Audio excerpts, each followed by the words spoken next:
वक्तव्य केलं होतं की जर का मराठा समाज आणि ईडब्ल्यूएस मराठा जाती ईडब्ल्यूएस मध्ये आरक्षण घेतं त्यांना जास्त फायदा होईल आणि त्याचं आता राष्ट्रीय ओबीसी महासंघाने देखील समर्थन केलं. विरोधी पक्षनेत्यांनी तीच गोष्ट लावून धरली की एकूणच ओबीसीतून फायदा होणार नाही, मराठींनी वेगळं आरक्षण ईडब्ल्यूएस मधलं घ्यायला पाहिजे.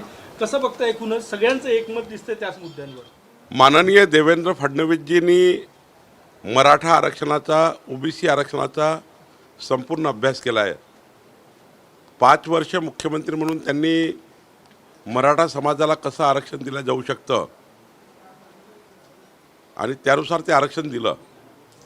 त्यामुळे एखादं वक्तव्य देवेंद्रजींनी केलं असेल तर ते मराठा समाजाला फायदेशीरच असेल असं मला वाटतं. मी आधीपासून सांगत आलो आहे की एकनाथ शिंदेजींनी छत्रपती शिवरायासमोर साक्षीने मराठा समाजाला आरक्षण देण्याची भूमिका व्यक्त केली आहे. पण सातत्याने ही बाब सर्वच लोकांनी मान्य केली आहे, सर्वपक्षीय बैठकीत मान्य झाली आहे. आणि मी भारतीय जनता पक्षाचा अध्यक्ष म्हणून आम्ही ठराव पाठवला आहे की मराठा समाजाला आरक्षण देताना ओबीसी समाजाच्या कुठल्याही आरक्षणाला 0.01% धक्का लागू नये याची काळजी सरकारने घ्यावी आणि यावर सर्वांचे एकमत आहे. त्यामुळं मला वाटतं लवकरच मराठा आरक्षणाकरता जो काही जनतेमध्ये एक संभ्रम निर्माण झाला आहे, मराठा समाजामध्ये एक राग निर्माण झाला आहे, तो लवकरच निघेल आणि मराठा समाजाला आरक्षण देण्याकरता सरकार म्हणजे मराठा समाजाला जास्तीचं आरक्षण कसं मिळेल, चांगलं आरक्षण कसं मिळेल, टिकणार आरक्षण कसं मिळेल याकरता सरकार काम करेल. परंतु जरांगे पाटील ओबीसीतूनच आरक्षण मागतायत आणि तुम्ही ओबीसी समाजातून येता आणि ओबीसी नेत्यांमध्ये लोकांमध्ये एक असुरक्षिततेची भावना आहे की आमचं आरक्षण जाणार की नाही. तुम्ही सत्ता पक्ष आहात, कसं उत्तर देणार?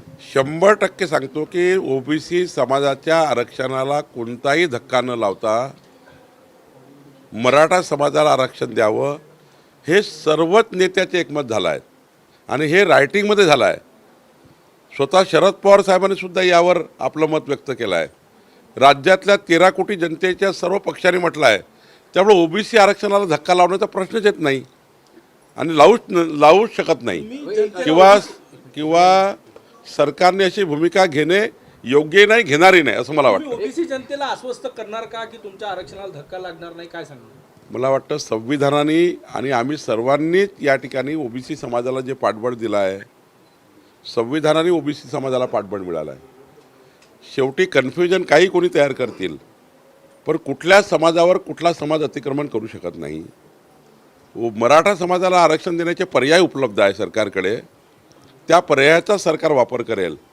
पण ओबीसी समाजाचं आरक्षण कमी होणार नाही याची काळजी पहिल्या दिवशी भारतीय जनता पार्टीने घेतली आहे. पहिल्या दिवशी भारतीय जनता पार्टीने आपली भूमिका मांडली आहे, ठराव करून भूमिका मांडली आहे आणि मराठा आरक्षणासाठी सुद्धा भारतीय जनता पार्टी ही पूर्ण पाठीशी मराठा समाजाची आहे. पण 0.01% ओबीसी समाजाचं आरक्षण कमी होणार नाही याची काळजी आमचं सरकार घेईल आणि घेत आहे, याचा मला आनंद आहे. भाजप नेते किंवा ओबीसी नेते म्हणून आपण ओबीसी समाजाला सतत सतर्क करत असताना आश्वस्तही करतात. तर दुसरीकडे काल जे मराठा समाजाचा म्हणजे दिशाभूल केली जाते असं वडेट्टीवार यांनी म्हटलेलं आहे आणि ज्या सूचना केलेल्या आहेत त्यावरून जरांगेंच्या बाबत, तर आपल्याला काय वाटतं त्याबाबत? नाही, मी वारंवार सांगतो आहे, हे तर नंतर बोलले आहे कोणी बाकीचे. मी पहिल्या दिवशी माझी भूमिका मांडली आहे. पहिल्या दिवशी जेव्हा हे उपोषण सुरू झालं की ओबीसी समाजाचं कुठलंही आरक्षण कमी न होता, 0.01% ओबीसी समाजाच्या कुठल्या आरक्षणाला धक्का न लावता मराठा समाजाला आरक्षण देण्याचे पर्याय सरकारकडे उपलब्ध आहेत आणि त्यामुळं मराठा समाजाला चांगल्या पद्धतीने आरक्षण मिळू शकतं. ते पर्याय सरकारने स्वीकारले पाहिजे. स्वतः मुख्यमंत्री एकनाथ शिंदेनी याबद्दलची भूमिका व्यक्त केली आहे आणि देवेंद्रजी आणि अजितदादा हे तिघही मिळून योग्य पद्धतीने न्याय देतील. पण हा महाराष्ट्र कधीही कोणत्याही समाजावर अन्याय करणारा नाही आहे, कोणत्याही समाजावर अन्याय होणार नाहीची काळजी घेणार आहे. ओबीसीवर कुणीही अन्याय करू शकत नाही या भूमिकेत सरकारही आहे आणि सरकारमधले सर्व पक्ष आहे आणि त्यामुळं मला वाटतं यामध्ये खूप काही यामध्ये वादविवाद होण्याचा शक्यता नाही आहे. काल अजित पवार अचानक दिल्लीला गेले, अमित शहाची भेट घेतली, नेमका काय विषय? मला वाटतं ते अशा भेटी ह्या पूर्वनियोजित असतात, एका दिवसात ठरत नाही. अमितभाईंनी एखादी वेळ दिली असेल, शेवटी आत्ता गेले आणि अमितभाई भेटले असं नाही. मला वाटतं काही पूर्वनियोजित असेल. त्या ठिकाणी सर्वच राष्ट्रवादीचे नेते होते, त्यामुळं कधीकधी घटनाक्रम असतो, त्या घटनाक्रमांना लोक जोडत असतात. पण अमितभाई जेव्हा वेळ देतात तेव्हा ते पूर्वनियोजित असते. शरद पवारांनी दिवाळीच्या शुभेच्छा अनोख्या आयुष्यात चढ उतार संकट येत असतात, त्याला सामोरं जायचं असतं असं म्हणून त्यांनी दिवाळीच्या शुभेच्छा दिल्या. नाही, दिवाळीच्या शुभेच्छा देताना सर्वांचं जीवन मंगलमय राहावं, अंधाराकडनं उजेडाकडे जावं, आपापल्या पक्षामध्ये चांगलं काम करावं, पक्षाच्या लोकांनी समाजाच्या शेवटच्या व्यक्तीच्या कल्याणाकरता काम करावं, पक्षीय भूमिका हीच असावी. जसं आज भारतीय जनता पार्टीने ठरवलं आहे की उद्यापासून 5 दिवस भारतीय जनता पार्टीचा प्रत्येक कार्यकर्ता हा पारावरची दिवाळी करणार आहे. पारावरची दिवाळी म्हणजे भाजपाचा कार्यकर्ता आपल्या घरातलं थोडंसं तरी अन्न, थोडं खुशीचे क्षण, हे समाजाच्या शेवटच्या गरीब माणूस जो गावात राहतो, अजूनही त्यामध्ये त्याच्या घरी दिवा लागत नाही, अशा घरी दिवाळीचा दिवा लागला पाहिजे. चलो जलाए दीप वहा जहाँ अभी भी अंधेरा है, या भावनेतनं भारतीय जनता पार्टी भावनात्मक पद्धतीने आमचे महाराष्ट्रातले संपूर्ण कार्यकर्ते उद्यापासून 5 दिवस मागासवर्गीय आर्थिक दुर्बल परिवारामध्ये जाऊन, ज्यांच्याकडे अंत्योदयाकडे अजूनही अंत्योदयाचा विचार करून, ज्यांच्या घरी दिवाळी साजरी होऊ शकत नाही, तो मोठ्या माणसाच्या घराकडे बघतो आहे, त्याच्या घरी लाईट लागलं, माझ्या घरी लाईट लागला नाही आहे, साधा दिवाळी जळत नाही आहे, या पद्धतीने आम्ही दिवाळी साजरी करतो आहे. आणि सुरेश कुटेंनी काल भाजपात प्रवेश घेतला, मोठं यश आहे तुमचं भाजपचं, परंतु विरोधी पक्ष म्हणतात ईडीची कारवाई जी आहे ती टळली का? असं आहे, मी आधीच सांगितलं, ईडी इन्कम टॅक्सच्या कारवायाच्या नोटीस खूप लोकांना जातात, त्याचे उत्तरं त्यांनी द्यावे असतात. त्यामुळं गुन्हाचा सिद्ध होण्यापूर्वी कोणी दोषी नसतो. कारवाई होत असतं, गंभीर असेल तर गंभीर कारवाई होतं. आता कुठेकडे समजा काही इन्कम टॅक्सवाले गेले असतील, कोणी ईडीवाले गेले असतील, जेव्हा दोष निघेल तेव्हा बघू. पण भारतीय जनता पार्टीमध्ये उद्या जर एक मत आमचा पक्ष, शेवटी सर्वांना मत द्यायचा अधिकार आहे, आणि मत देणाऱ्या व्यक्तीला जर वाटतं की भारतीय जनता पार्टीचे संस्कार स्वीकारले पाहिजे, आमच्या संस्कारात काम केलं पाहिजे, भारतीय जनता पार्टी ओपन आहे. आणि त्यामुळं जे काही त्यांच्यावर नोटीस असतील किंवा जे काही इन्कम टॅक्सचा पत्र गेलं असेल त्याच्यावर त्याचं उत्तर देतील. त्याचा काही संबंध नाही, पक्षामध्ये येण्याचा आणि कारवाईचा काही संबंध नाही.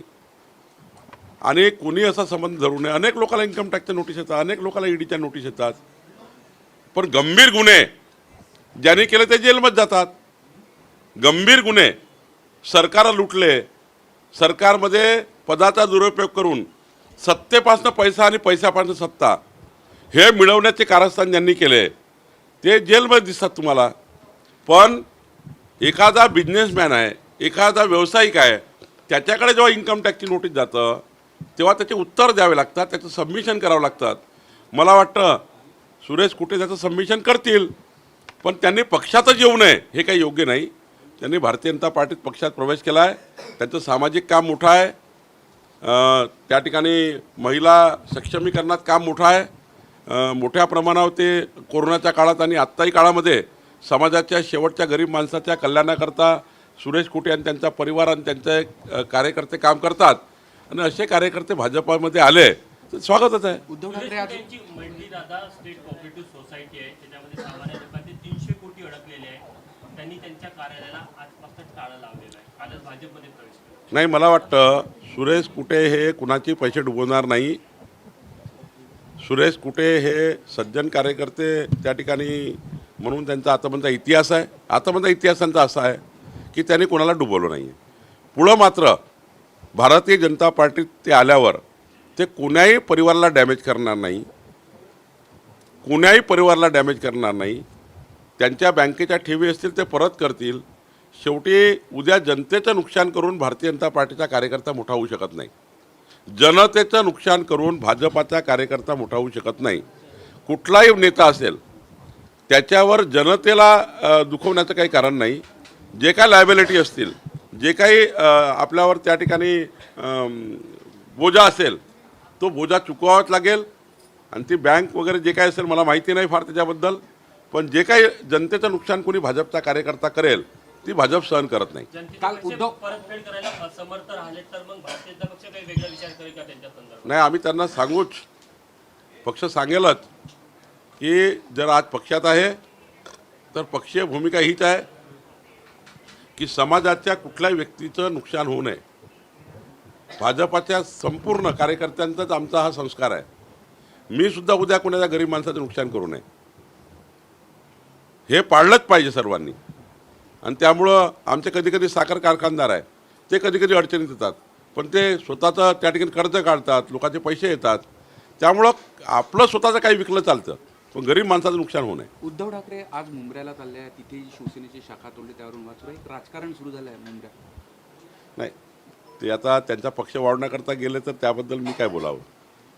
दिवाळीनंतर भाजपकडून निवडणुकीचं रणसंग्राम फुंकलं जाणार आहे. तुम्ही उपमुख्यमंत्री देवेंद्र फडणवीस दौऱ्यावर निघणार आहे. कसा हा दौरा असेल? नाही, माझ्या आता 30 लोकसभा प्रवास योजना झाली आहे, जनसंवाद यात्रा झाली आहे. पुढच्या 18 लोकसभा मी डिसेंबर 15पर्यंत पूर्ण करणार आहे. आमचे 600 वॉरियर्स एका लोकसभेमध्ये आम्ही काढलेले आहेत. हे 600 वॉरियर्स 3.5 लक्ष घरी प्रवास करणार आहे. मी 42,000 लोकांशी थेट बोललेलो आहोत. त्यापैकी 16 लोक सोडून बाकी लोकांना प्रधानमंत्री मोदीजींचंच त्या ठिकाणी मान्यता मिळाली आहे. घर चलो अभियान करतो आहे, जनसंवाद करतो आहे, कार्यकर्ता संवाद करतो आहे. आणि फरवरी महिन्यामध्ये देवेंद्रजी या महाराष्ट्रात देवेंद्रजी 48 लोकसभेमध्ये महाविजय संकल्प यात्रा करणार आहे. महाविजय संकल्प यात्रा आणि त्याची रचना आम्ही केलेली आहे. निश्चितपणे भारतीय जनता पार्टीचा हा संकल्प आहे की 45+ जागा लोकसभेच्या जिंकण्याकरता जे काही पक्षाची ताकद उभी करावी लागेल, ज्या सीट राष्ट्रवादी किंवा अजितदादाकडे किंवा एकनाथ शिंदेकडे जातील त्या सीटला सुद्धा भारतीय जनता पार्टी 51% त्या सीट निवडून येण्याकरता पूर्ण मदत देणार आहे. काल तुमच्या एका कार्यकर्त्याची हत्या झाली पाचगावमध्ये निवडणूक झाल्यानंतरची हत्या. त्याच्यामध्ये कडक कारवाई करावी अशी मागणी मी पोलीस अधीक्षकांना केली आहे, माननीय देवेंद्रजींनाही केली आहे. मला वाटतं कुठल्या कारणाने झाली, काय झाली याची चौकशी होईल. उद्या मी जाणारच आहे. कोकण आणि सर्वत्र ते अवकाळी पावसामुळे मोठं नुकसान आहे आता काल आणि ते सरकारने सर्वे करून तातडीने नुकसान भरपाई दिली पाहिजे.